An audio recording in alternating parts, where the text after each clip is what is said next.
This is FYI News 13, brought to you by SSPTV and the Hazleton Standard Speaker. For your information, we'll let you know who's taking over as president of a local hospital. Good evening and happy Cinco de Mayo, everyone. This is FYI and I'm Ken Cara. Here's Monday's headlines from FYI News 13 and the Hazleton Standard Speaker. Lehigh Valley Hospital in Hazleton has a new president. John Fletcher, who served as interim president since January 1st, has been officially named president of the local facility. Fletcher had replaced Jim Edwards, the former president and CEO of the Greater Hazleton Health Alliance, who resigned at the end of January. Fletcher served as the chief operating officer of the former GHHA since 2004 and has more than 20 years of healthcare experience. In response to being named president, Fletcher says, quote, "These are exciting times for healthcare in Hazleton. I am very pleased Lehigh Valley Health Network has the confidence in me to move healthcare forward in our community," unquote. In a 5-4 decision today, the United States Supreme Court upheld the right of local officials to open town council meetings with prayer. The ruling states that prayer does not violate the Constitution, even if the prayers routinely stress Christianity. It's a growing problem in communities everywhere, the unlawful use of credit cards. Butler Township Police are investigating 2 reports of unauthorized use of credit cards. In one case, a 53-year-old victim from Bear Run Drive reported $361 charged to her accounts in Maryland. The second involved a 50-year-old victim from T-Berry Drive who reported over $400 of unauthorized charges made on her card in Pittsburgh. So what can you do to prevent becoming a victim of credit card theft? Lisa Sugart gets some important tips from Luzerne County Detective Chaz Ballo.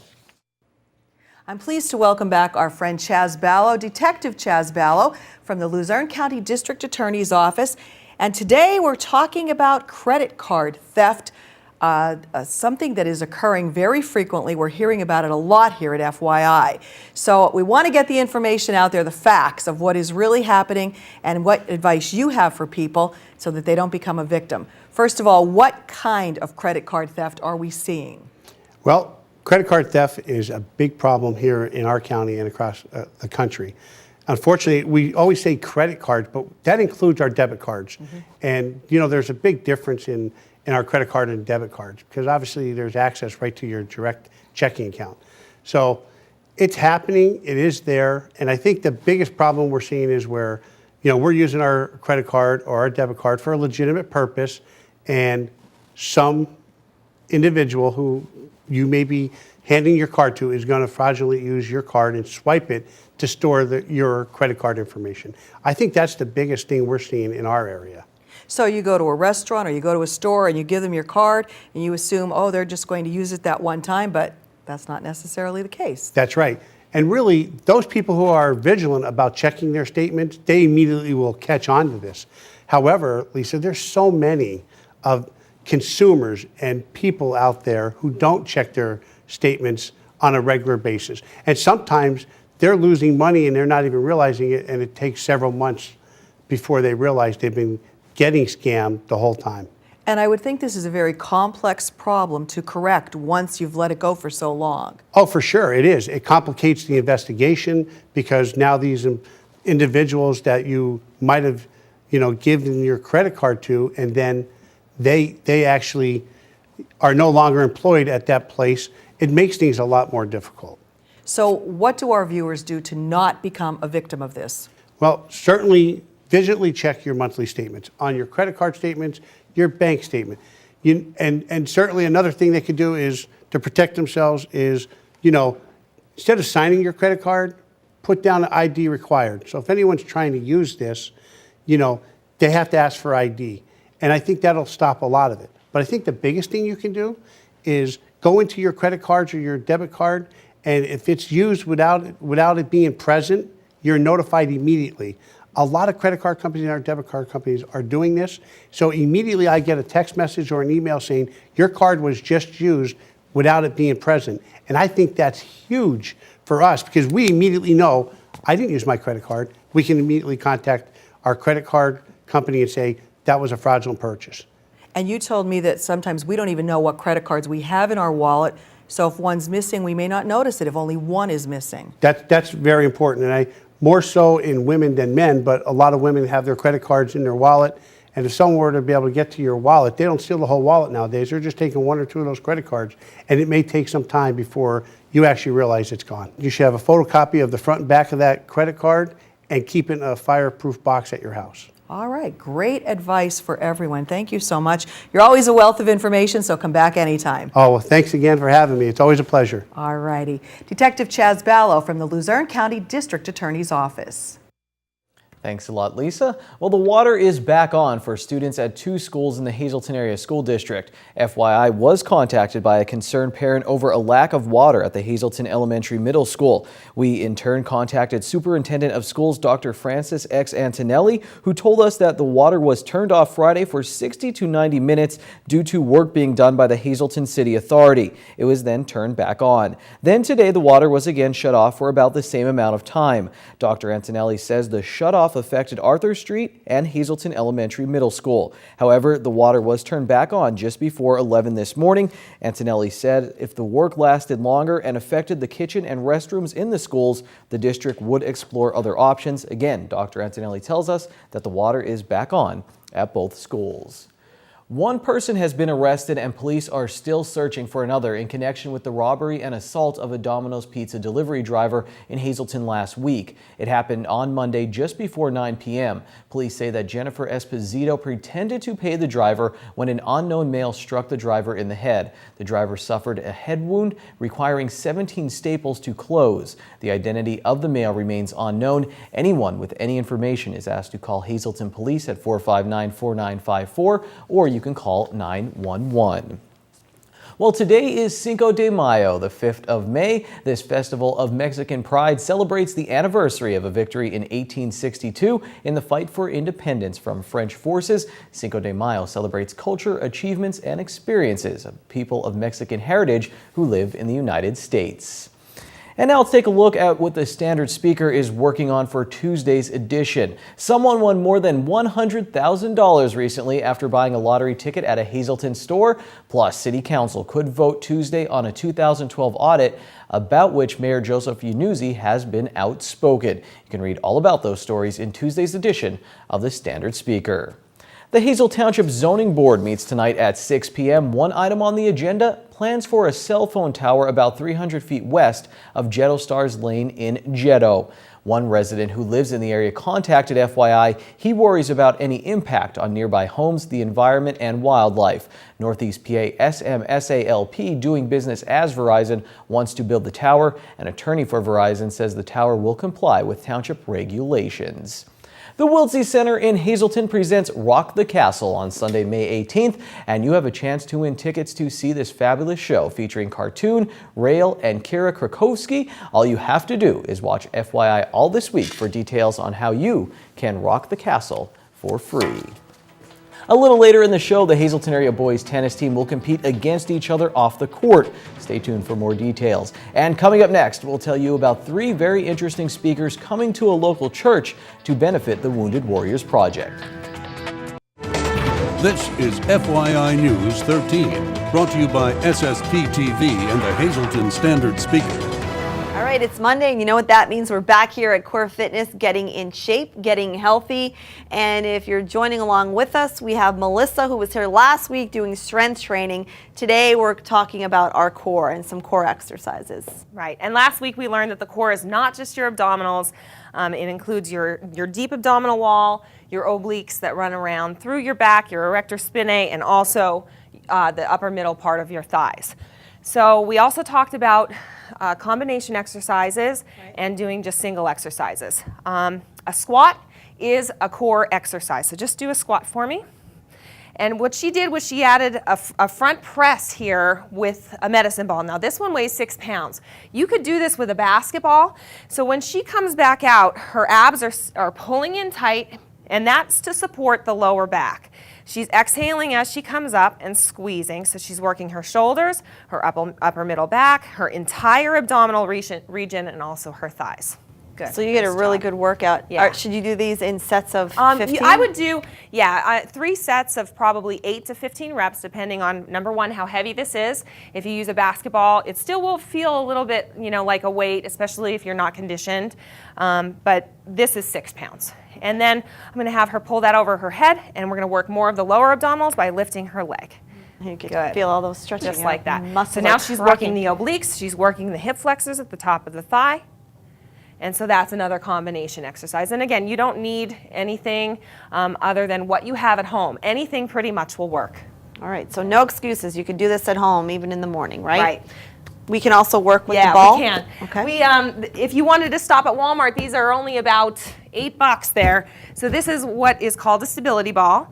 And what it does is it takes some of your stability out so that the fast twitch muscles and your core has to activate while you're sitting on here. So you can do your bicep curls, you can do your shoulder presses. Just sitting on this ball makes it a little bit more challenging. And that's all for your core. Next week, we're talking about stretches, right? Right. That's the only stretch I can do right here. We're going to have them stick to all the exercises. So join us. There's a fitness routine for anyone at any age. And join us next week. We'll have some more tips for you on staying healthy. Time now for FYI News 13 weather. The wind cooled off the day a little bit, but I'm not complaining. Here's FYI weather from the National Weather Service tonight. Partly cloudy, the low around 42. For Tuesday, as we move on, it will be sunny with a high near 59. Tuesday night getting down to 43. On Wednesday, 20% chance of showers, but then mostly sunny with a high near 61. Wednesday, 50% chance of showers on Wednesday night, low around 45. For Thursday, there is a 40% chance of showers after 2 p.m., high near 65. Thursday night, 30% chance of showers, low around 51. For Friday, a chance of showers and thunderstorms will get up to 74, though. On Friday night, 40% chance of showers, low around 56. Today, I'm pleased to welcome two representatives from the Valley Interfaith Council. To my immediate left is Eugene Miller, who is the president of the organization, and to my right is Dawn Whitfield, who is a member of the council. Gene, I'm going to start with you and tell us what the Valley Interfaith Council is all about. The Valley Interfaith Council is an ecumenical organization made up of, I think, 9 or 10 churches in the valley, in Cunningham and Butler Township and Sugarloaf Township. We've been around for, I think, almost 30 years, and the organization supports ecumenical efforts. Our main effort is the Valley Food Pantry that supports around 60 families in the valley, and we also support other organizations like blood drives and Penn State. We have a Penn State ministry and in general efforts that the churches can work together on. All righty. And the reason that you folks are here today is to talk about a special program that will be taking place on May 6th, and that will be at Cunningham United Methodist Church to benefit the Pennsylvania Wounded Warrior Fund. Dawn, tell us about this special program. Well, we are going to have 3 local veterans speaking. It would be Specialist Dane Watrow, First Sergeant Anthony Middleton, and Staff Sergeant Eric Olson. They're all local. Dane, of course, is from McAdoo. The other 2 are from Cunningham. They're going to speak on their, well, whatever happened to them or whatever they did while they were in Iraq, Afghanistan, Saudi Arabia, and so forth. And the whole basis of the program is to collect money for the Pennsylvania Wounded Warriors. Now, there's no charge for the program. It's free, of course, but we will take a free will offering. And if there's anybody who is interested and can't make it on the 6th and would like to send a check, we would be more than happy for them to fill it out to Pennsylvania Wounded Warriors and send it to Gene, Dr. Eugene Miller, at 132, Post Office Box 132, Sybertsville, 18251. Now, I don't know if anybody would be interested, but certainly if they are interested in the Wounded Warriors or in supporting our troops, we would be happy to have them. We hope that we'll get a good attendance and a good amount of money to send to the Wounded Warriors, because you know that they come back in such bad condition and they need all the help they can get. Absolutely, and they deserve it for what they do to protect us. So a very wonderful cause to come out and see this excellent presentation taking place on Tuesday, May 6th at 7 p.m. Cunningham United Methodist Church. That's on Main Street in Cunningham. And again, just come out and show up and help the Pennsylvania Wounded Warriors Fund. Thank you both for being here today. Reporting for FYI, I'm Lisa Sugart. Schuylkill Health will host a chat program on Wednesday, May 14th. Chat stands for Community Health Awareness Talks. Dr. Glenn Freed will discuss the ABCs of hepatitis. The free program is set for 6 p.m. in the Wall Auditorium of the Schuylkill Medical Center on East Norwegian Street. To register, call the number on your screen. And now we move to the Pennsylvania midday winning lottery numbers. The Daily 870, the Big Four 8229, Quinto 62628, Treasure Hunt 69, 16, 18, 26. FYI, we'll be right back.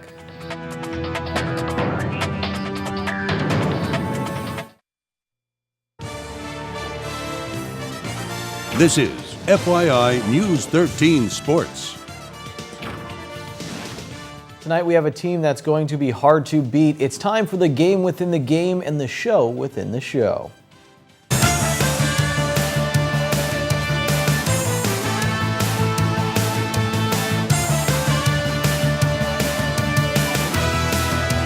Hello again, and let's give a big welcome to the Hazleton area boys tennis team. First up, we have the first doubles team of Austin Yevak and Adam Grula. They started playing together last year. Yevak is a senior and Grula is a sophomore. First, Yevak will answer questions about Grula. Before a match, Adam normally eats a lot, and he just puts his headphones in and relaxes, gets in the zone. Yeah, that's correct. All right, what do you eat before a match?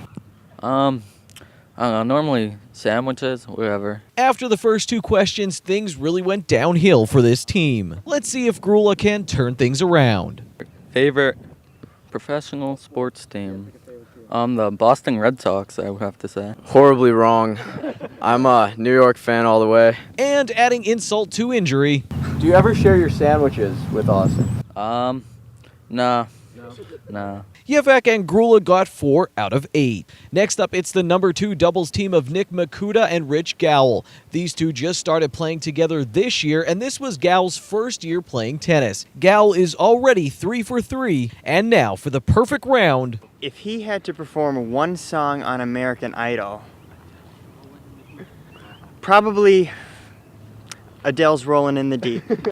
I guess it would be correct because it was a good song throughout the season I used to listen to. So you listened to it throughout the season? It was a pump-up song. Got ya. You want to belt out a few of the bars from it, or are you good right now? No, I'm good. My voice is a bit. So that's 4 for 4, and now it's Makuta's turn. When Rich is not playing tennis, he is? He's into a lot of sports. Baseball.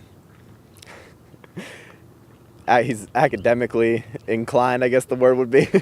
Yeah, I play several other sports in addition to tennis, and yeah, I guess academically inclined would be accurate. When you say that, what are you academic? What's your favorite subject? Or I like the sciences. I'm actually going to college to major in biology, so I kind of like that kind of stuff. That's a perfect 8 for 8, and Makuta and Gal are our winners for today. Thanks for watching. We'll see you next time on Know Your Teammate. We'll have our next contestants from the Cougar tennis team on FYI Weekend later this week. The Penguins begin their Eastern Conference semifinal against Providence on Friday. Games 1 and 2 are in Wilkes-Barre this Friday, and Saturday Game 3 is at Providence next Wednesday, and Game 4 will be back in Providence next Friday. Russ Kanzler is batting .231 for the Scranton Wilkes-Barre Yankees with 1 home run and 11 runs batted in.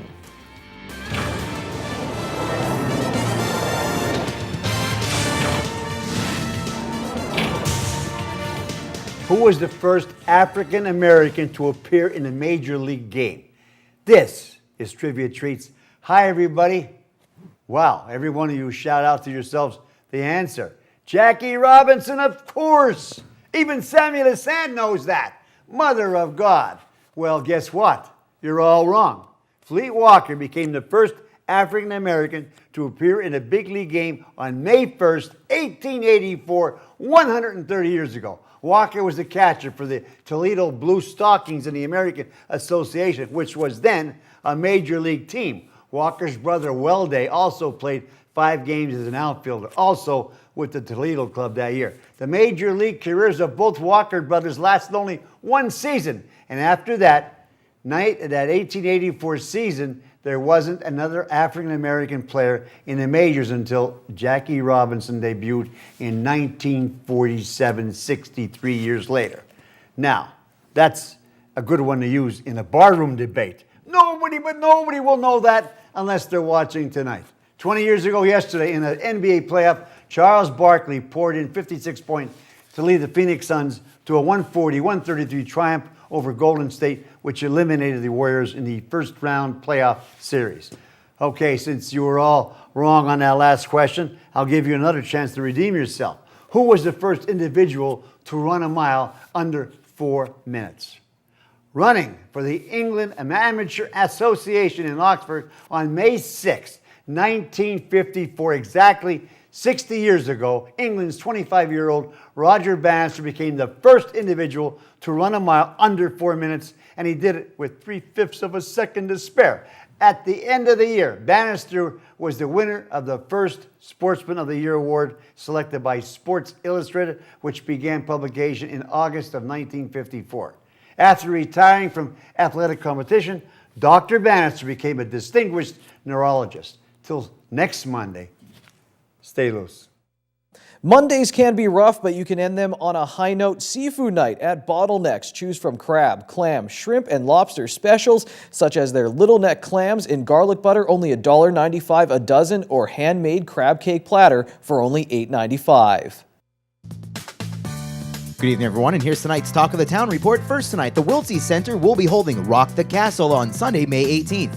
3 great musical acts will be performing: Kira, Rail, and Cartoon. Doors open at 5 p.m. and music starts at 5:30. Tickets will be available at the door for only $10. More information, check out wiltseycenter.org. And finally, the Pennsylvania Theater of Performing Arts will be presenting Oliver the Musical, May 9th through 11th and 16th through 18th. The show will be held at the J.J. Farrar Performing Arts Center in downtown Hazleton. More information about this, please call 570-454-5451. That's tonight's Talk of the Town. News 13 would like to send sincere condolences to the family and friends of these recently departed. John Molandini, formerly of Hazleton. Funeral is Wednesday at 9 a.m. from the Firo Funeral Home. Friends may call Tuesday from 6 to 8 p.m. Betty V. Webster of Rockland. Funeral is Tuesday at 11 a.m. from the Harmon Funeral Home. Friends may call Tuesday from 10 to 11 a.m. And Lauren K. Wolfgang of Frackville. The David D. Jarrett Funeral Home is in charge of arrangements. Tonight's obituaries have been brought to you by the Smilax Floral Shop located on 15th Street in Hazleton. Call Smilax for all of your special events, 570-454-0111.